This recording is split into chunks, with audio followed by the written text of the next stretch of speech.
Hello, hello, fam. We have a fun topic tonight. I'm super geeked about it because I haven't talked about training in a while. So tonight's masterclass is all about training, exercising, working out, whatever you want to call it. We call it training in the Keto Bikini Academy. We have a Keto Bikini Academy training guide that goes over a lot of the things I'm going to be talking about tonight. And then we'll talk about what not to do, what I see most women doing wrong that is not getting them to change their bodies. They just keep doing these things with their workouts that are just not getting them the results that they want over time. How many of you, either yourself or you know someone who's been working out, quote unquote, for years and they never look any different? Now, while nutrition, diet, lifestyle, beyond what you're doing in the gym also plays a huge role in that. A lot of you came here because you've got the diet thing down. You've been doing keto, you've been doing carnivore. In the same vein, you can be going through the motions of exercise, whatever your exercise type, style, way of working out, year in and year out, and not see your body change. The shape stays the same. And what you might be doing with your diet, you might see weight loss, but your body doesn't change shape. You're just smaller, larger, smaller, larger. It will start with the difference between training versus working out. And that is something I love to talk about inside the Academy. For those in the Academy, you can dive into our training vault to pull up the training guide. You can even have it up while you're watching the masterclass if you want, or when you watch the replay. Tonight, the main topic is how to exercise to achieve your body goals. And yes, we are talking about vanity. We are talking about aesthetics, the way your body looks. While training the way I encourage you to train will improve your strength, your skills, your health, your longevity, all of these things, even your cardiovascular health. You know, I'm going to tell you, there's nothing wrong with having vanity goals. Don't let anybody tell you it's not okay to want to look a certain way and to want to shape and chisel and create the masterpiece that is your body. Okay, you can care about your health and you can care about longevity and you can care about all these other things, performance, goals, skills, functional fitness, and still want to change the way your body looks. You can still want to look fit, because I'll tell you what, I know some fit people who don't look very fit. So you get to have both. And that's what we specialize in the bodybuilding space. So cheers to that. First things first, kind of what I alluded to, not all exercise is going to get you where you're trying to go in terms of aesthetics, your physique. Bodybuilders, we train a certain way to literally chisel our masterpiece, to create the aesthetics and the shape that we want and that we need to be competitive on stage. While there are lots of different divisions in bodybuilding, the grand majority are working on a similar idea with a little bit difference in the level of muscular development and the level of leanness when we get to stage. That's the main thing that separates the divisions, although there's a little bit of unique body shapes that come into some of the divisions, like where I compete, wellness. It's all about lower body. So we work on being disproportionately larger in our lower body. But for the most part, when we're talking about the new fit body division, bikini, fit body is essentially the old school bikini, what it was maybe 15, 20 years ago, maybe just 10 years ago when I started competing. It's a little bit less muscular. So fit body, bikini, even figure, and going up from there, we focus on the shoulders. We focus on creating the illusion of a small waist or the appearance of a small waist. And we focus on glutes to create that fullness, roundness, and tightness in the butt, and shapely legs. It's a very feminine look. So it's got that hourglass X-frame. Whether or not you are ever interested in doing any kind of competitive bodybuilding, I like to say that anybody who gets in the gym with the purpose of building their body is a bodybuilder. So you all get to call yourselves bodybuilders. Even if you don't naturally have wide hips and a small waist, if you are boxy, you know, as we like to say, sometimes you're like, oh, it just goes straight up and down. We can create this shape over time with the right kind of training, okay? That is not going to happen with just any old workout program you choose to follow.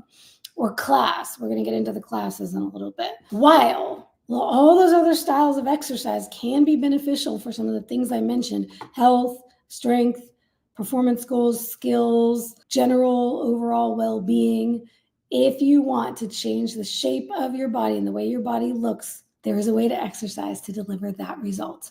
So let's talk about what I see most women doing wrong that keeps them from making those changes to their body and keeps their bodies looking the same year after year after year. You might be in a cutting season, which is a fat loss phase, focusing on fat loss as your main goal. You might be in a building season, like Coach Mary Grace, like myself, where you are focused primarily on building. You might be in a maintenance or what we like to call a recomp phase. If fat loss is my goal, I'm going to use lighter weights and I'm going to go higher rep to burn more calories. We're going to talk about calories in a minute because that's another one. But you're thinking that you need to train differently. You're thinking, I'm not focused on muscle building right now. I've got plenty of muscle. I just want fat loss, so I should train differently. I shouldn't lift as heavy. I should do more faster reps and more reps. So I'm doing like 20 fast bicep curls because I want to burn calories to lose body fat instead of going slow and controlled with heavier weights. We'll talk about a myth and then we'll talk about the truth of that myth so we can stay in the same. Otherwise, I'm just going to basically go right back through all the topics again when we get to the truths.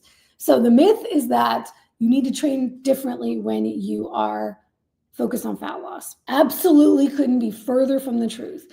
The truth is that in a fat loss phase, you are at risk for losing muscle more so than when you are in a maintenance or a building phase. The difference in your phases is going to be your nutrition and your activity level / cardio. And for bodybuilding, for training for aesthetics, for chiseling your physique, we do not do cardio combined with weights. We do our cardio separate. There are some people who may throw in, some coaches that may throw in some cardio within a workout, like you're holding weights and you're doing cardio movements and you're going fast with weights. That's like classes, which are on the list. We're going to talk about group fitness classes, but that's not the way we train in bodybuilding. So the point and the focus is in a fat loss phase, you are at risk for losing muscle more so than when you are at maintenance or in a surplus, because the main thing that is driving whether you are in a fat loss, a muscle gain, or a maintenance season is your intake of food, your nutrition, and how much you are moving your body. So this could be activity level, we could look at step count, like cardio, all of those things. We usually look at all of those at different times during a fat loss phase. But what we don't do is train differently. And that is because the way we want to train for muscle building, we need to train in a certain way to do that, which we're going to get into in a little bit, some of the training principles and the things that people get wrong, because to create the shape you want, you always need to be pursuing muscle building. Even in a fat loss phase, the goal should always be muscle building. There's never a time where you are not seeking to put more muscle on. Why? Because I didn't include it in this list because it is so elementary. Hopefully, none of you ladies here still feel this way, although it is quite pervasive. Not training heavy for fear of getting bulky. Not lifting, either not lifting at all, not doing strength training, resistance training at all, or not lifting heavy enough for fear of getting bulky. Let me just dispel that myth and then we'll dive back into the next one. Getting muscular, building muscle, does not make you look bulky, ever. You will never look bulky from putting on muscle. What makes you look bulky and feel bulky when you start lifting is if you still have body fat over top of the muscle, that when the muscle grows, you're not going to look fit and toned. The bulk comes from body fat, not muscle. Why you're not going to get bulky from lifting. The best female bodybuilders in the space, to get where they got to, they had to take performance enhancing drugs. No women at the top levels of bodybuilding If you ever see a woman and you say that's too much, too bulky, I don't want to look like that, you literally never will. Unless you are taking anabolic steroids and all kinds of other performance enhancers. And even if you are on those things, it's not going to happen overnight. So do not fear getting bulky. And if you are still struggling with that, something that may help is looking at some of my pictures when I'm in the gym flexing versus my pictures in a ball gown or in an evening gown at my shows. I look very different when I'm on stage, pumped up, flexing versus wearing an evening gown the night before. You will see that I don't look bulky. If you think that I ever look bulky in some of my pictures, it's because I'm doing that for a reason. I'm trying to make it appear that I have more mass than I do. So, and another reason why you don't have to fear getting bulky, as we age, we are at risk for sarcopenia, muscle loss, as well as bone density loss. So we need to do everything in our power, women over 40, especially women over 50 and over 60, to protect and hold on to every little bit of muscle that we have and put more on our frame. And that's for so much more than aesthetics. So when we're in a fat loss phase, we're not eating enough in the way of fats and or carbs, depending, to sustain where we are. And that's what makes our fat come off. We are literally starving our bodies of energy, which means it's going to be harder for us to train as intensely as we do when we are eating plenty. So we are in a situation where it's already going to be difficult to hold on to any muscle that we have, all the muscle that we have. And many trainers and coaches out there will tell you that in a fat loss phase, you're going to lose some muscle along with the body fat.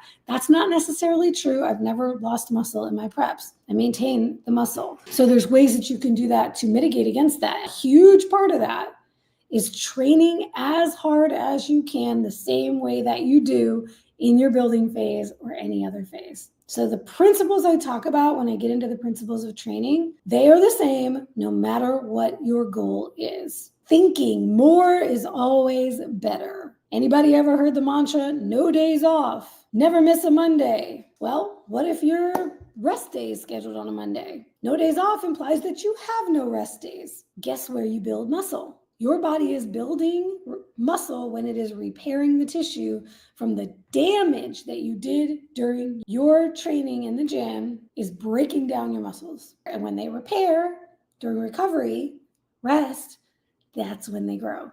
So more is not always better. Do not train 7 days a week. Do not exercise. This is why we call it training. We like to determine and specify the difference between your resistance training days, your resistance training workouts, and cardio workouts, or dance classes, or Pilates, or yoga, or spinning, or whatever else you're doing. Classify it so you can look at what you're doing, which we're going to get to in a little bit about prioritizing strength training. But do not think more is always better. Consider this. How long can I sustain this workout program or workout schedule that I have? Am I always going to be able to do 7 days a week? When I'm 80, we want it to be sustainable so that it stays a part of your life. There's a term we call junk volume. So volume, quick refresher or lesson for those who may not be familiar.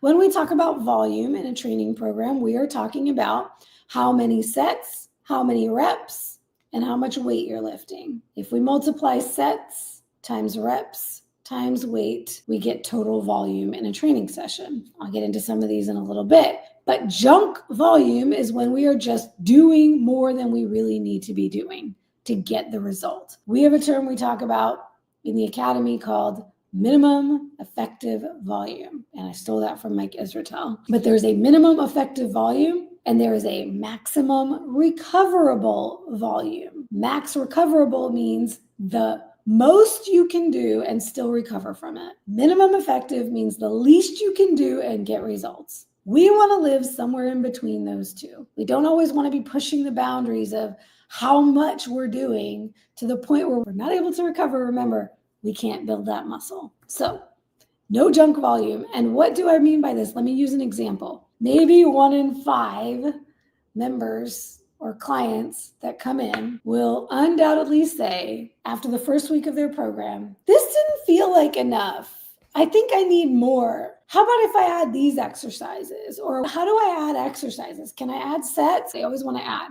Or this isn't enough for my butts. 10 times out of 10, our advice back to them is going to be, if it didn't feel like enough, you didn't work hard enough. Our programs are designed to get you results. Maybe you didn't challenge yourself enough to lift a heavier load, to be able to increase that volume without adding extra exercises, adding extra sets. Generally, we don't advise that. You can add extra reps if you're getting the last rep and you're feeling like you can do more, probably not lifting heavy enough. Going through the motions. So if you are doing your workout as written and you're not feeling like you're getting anything out of it or getting enough out of it, the question is, are you doing the movements correctly? Another mantra we have in the academy is master the movements. We want you to study the movement, learn proper technique, learn that mind-muscle connection to develop that proprioception, awareness of your body in space. Understand, am I in the proper alignment? Am I activating the muscle the way I need to? If you're not feeling your glutes after a lower body session, there's something that you need to fix probably in your technique. So get somebody to look at it. If you're with us, drop a form check video so we can check it out and help you out there. That brings us to our next one, ego lifting. Maybe you're not just going through the motions, but all you're focused on is how heavy you can lift. Maybe you're one of my ladies who's not afraid of getting bulky, and you think that the only way to progress your training is to lift heavier all the time. And so you're always pushing for that personal record or personal best. And it's all about heavier, heavier, heavier. Ego lifting is what we call that. Just focusing on the weight and not thinking about, am I pulling with proper form? Am I using full range of motion? Am I getting enough time under tension? These are all things that we teach. On the other side, I'm going to grab these and move these up. Of that one would be spend time mastering the movement. Spend time studying. Am I doing this properly? Get some eyes on you. Have somebody look at you and help. You can make sure that you are activating those muscles properly. There's something called gluteal amnesia out in the fitness space. And it is this concept of, sleepy butt, your glutes are asleep. So there are ways that you can activate the glutes, any other muscle as well. We can do exercises without load, body weight, bands, to activate those muscles, engage those muscles, get that mind-muscle connection before you pick up weights, and you can get better results that way. We want you to be able to improve your strength and increase the weight that you're able to lift. Of course, that is one of the tenets of progressive overload, which we'll get to in a minute. But focus on your form, focus on the time under tension. So slowing down those reps. I talked earlier about not lifting like this to burn fat, for example, but slowing down the reps. That's how you're going to connect to the muscle better. We call it time under tension. It's all about the tempo. I'm going to go back to one of the biggest myths I see, the biggest problems. This could probably be right up there with the fear of getting bulky. Chasing the sweat or the calorie burn or the soreness after a workout or even during a workout as an indicator of how hard you worked or how successful that workout was. The kind of training that is going to change your body is not the kind of training that is going to have you sweating the most, burning the most calories according to your tracker of choice, have you not being able to walk out of the gym or not being able to walk the next day. That is not the goal. The best workout that is going to actually get you results is going to have the proper amount of volume and is not going to necessarily have you sweating, unless maybe you go to Gold's Gym like me and it's way too hot in there. Maybe on a leg day where you're doing some compound big movements that get you sweating more, or maybe certain supersets. Some of your workouts are going to sweat. Some of them you're not going to sweat as much. But the sweat is not the thing that is determining your progress and your results. That is not the point of training. That is not why we work out. We don't work out to burn calories. And that is not how you're going to get your body shape to change. So you got to let go of looking at that. How many calories did I burn in my session? Oh, I burn more calories in a spin class than I do when I lift weights, so I should do the spin class because that's going to get me better results. No, it's not. Oh, good comment from Amanda here. She says, make sure the workout setting in Chronometer is turned off. So if you are tracking your nutrition using a nutrition app like Chronometer or MyFitnessPal or any of those, a lot of the time they will try to incorporate your workouts, calories burned, into your overall intake, and then it will adjust and change how much food you have left to eat for the day based on your workout. And yeah, you definitely want that turned off. But even better would be, don't even bother looking at the calories at all. Just look at your macros and focus on your macros for your nutrition side. Let's go into the next one, which is overdoing the cardio. And this is the thing where I'm seeing a lot in the space, this like 20,000 step goal a day. I am sorry, but first of all, if you're able to get 20,000 steps in a day, how much time are you taking away from your life to walk enough or run enough or whatever you have to do to get 20,000 steps in a day? That is not the goal for the grand majority of people. There's nothing wrong with having a step goal, but when do we stop? Where's the top end here? Because it's getting ridiculous, these step count goals. They're working against you when it comes down to changing the shape of your body. You're putting this effort into your training, and then you're not letting your body recover by constantly moving. Some of you ladies are sedentary individuals. I'm pretty sedentary when I'm not being intentional about moving. Some of y'all work on farms, some of you have homesteads, and you naturally are going to get 12, 15, 17, maybe 20,000 steps a day. That's not what I'm talking about. I'm talking about the people who are chasing those numbers. So do not chase the high step counts, the cardio. It comes along with this mentality of that seeking the calorie burn. And I used to be there once upon a time. It was all about, I burned 700, 800 calories in this session. Like, first of all, those things are not accurate. We don't know for sure. Second of all, that doesn't tell you anything about your fitness, about your ability, it certainly isn't doing anything for changing your body. And it's more likely to strip the muscle off of you than to keep it, than to maintain it and build it. So bodybuilders, even in a fat loss phase, we manage our cardio very closely. We start out with as little as possible in our off season, and then we slowly titrate it up as we slowly start to bring our fuel, energy, macros down. I'm a big fan of activity and having goals to increase your day-to-day activity, because that's what life should be. If we're living this full, healthy, long life, it's going to include getting up and moving our butts, not just to train. But we also need to have that proper recovery. So considering your active rest days and that you're not overdoing it with activities on those days. This is the one I've said a couple of times I was going to talk about. Oh my gosh, group fitness classes and all of these now virtual follow along workouts that are time-based. And everything's about speed. If you notice that in these group fitness classes, it's always high energy, speed.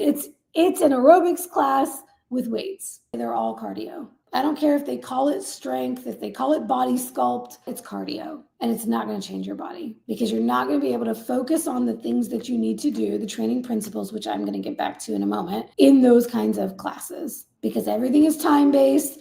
And you're trying to keep up with the class, and you're trying to do what everybody's doing, and your form and your technique are going out the window, and you're either lifting too heavy and you're going to injure yourself for what you're trying to do, or you're lifting way too light to make any actual difference in your body. So while I understand the concept of group fitness, and I did start with group fitness before I got into bodybuilding because I was intimidated to go to the gym, and it helped me get there and just do something.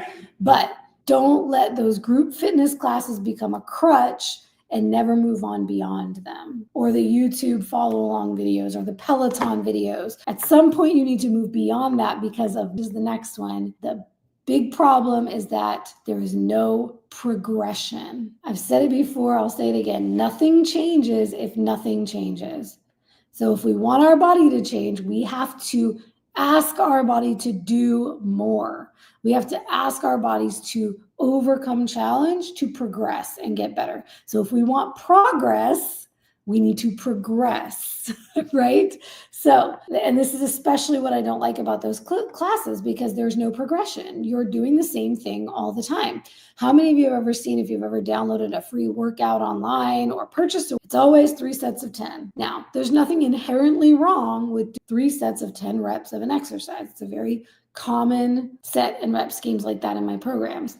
But if you are lifting the same amount of weight for the same number of reps and the same number of sets, week after week after week, you're not going to progress. Progression. To overcome this one, what you need is my favorite term that I love to teach: progressive overload. So what does it mean to train with progressive overload? As I talked about earlier, it's not always about lifting heavier, although we do want to aim to be able to put more weight on the bar. You can add reps if you're not able to go to the next weight yet, so you're adding volume that way. Yes, we can add sets when it's appropriate, so you're increasing your total overall volume. There's so many different other things we can try. Additional time under tension, slowing down the reps, changing the angle, changing the apparatus or the training equipment that you're using, because it will challenge the body in different ways. Ultimately, it is about challenging your body and overcoming those challenges, and that's what creates the change that we're looking for. I have one more on this list, and it's probably one that y'all have heard me talk about before: all or nothing thinking. And what do I mean by this in terms of training?